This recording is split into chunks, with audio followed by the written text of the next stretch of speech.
বর্তমানে সময় এবং শ্রম বাঁচাতে অনেকেই ৩-৪ দিনের খাবার একদিনেই রান্না করে ফ্রিজে রেখে দেন। তবে এমন কিছু খাবার রয়েছে যা রান্না করার পর পুনরায় গরম করা উচিত নয়। এই বিষয়ে বিশেষজ্ঞরা বলছেন, বারবার গরম করার ফলে কিছু খাবার বিষে পরিণত হয়ে ক্যান্সার সহ মারাত্মক স্বাস্থ্য ঝুঁকি সৃষ্টি করতে পারে। শেখ তাসফিয়া করিম জানাচ্ছেন বিস্তারিত। বারবার গরম করার ফলে কিছু খাবারের পুষ্টিগুণ নষ্ট হওয়ার পাশাপাশি নানা রকম রোগের ঝুঁকি বেড়ে যায়। তাই কিছু খাবার কখনোই দ্বিতীয়বার গরম করে খাওয়া উচিত নয়। চলুন জেনে নেওয়া যাক সেসব খাবার সম্পর্কে।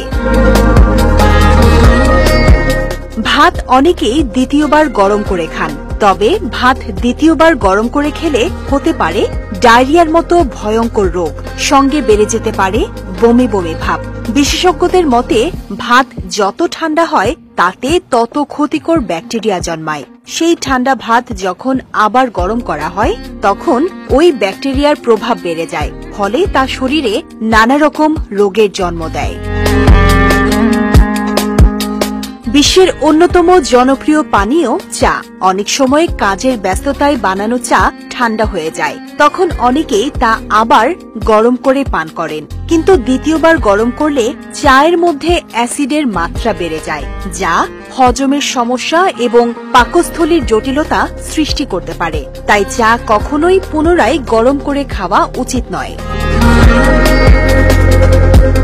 রান্না করা আলু দ্বিতীয়বার গরম করলে এর পুষ্টিগুণ নষ্ট হয়ে যায় এবং দীর্ঘ সময় কক্ষ তাপমাত্রায় রাখলে তা বিষাক্ত হয়ে উঠতে পারে। তাই আলুর তরকারি বা আলু দিয়ে তৈরি কোনো খাবারই বারবার গরম করে খাওয়া উচিত নয়।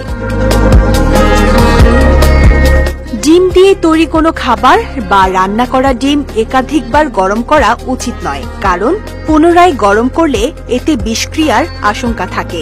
ডিমের পুষ্টি উপাদান নষ্ট হয়ে তা টক্সিক হয়ে উঠতে পারে, যা স্বাস্থ্যের জন্য বিপজ্জনক। পালং শাক একাধিকবার গরম করে খেলে শরীরে কার্সিনোজেনিক প্রোডাক্ট বা ক্যান্সার সৃষ্টিকারী উপাদানের পরিমাণ বেড়ে যায়। এর ফলে স্বাস্থ্যের নানা ধরনের সমস্যা তৈরি হতে পারে। এছাড়া এই তালিকায় রয়েছে রান্নার তেল, মুরগির মাংস ও মাশরুম। এসব খাবার পুনরায় গরম করে খেলে তা থেকে টক্সিন উৎপন্ন হয় এবং ব্যাকটেরিয়ার জন্ম হয়, যা শরীরের জন্য অত্যন্ত ক্ষতিকর।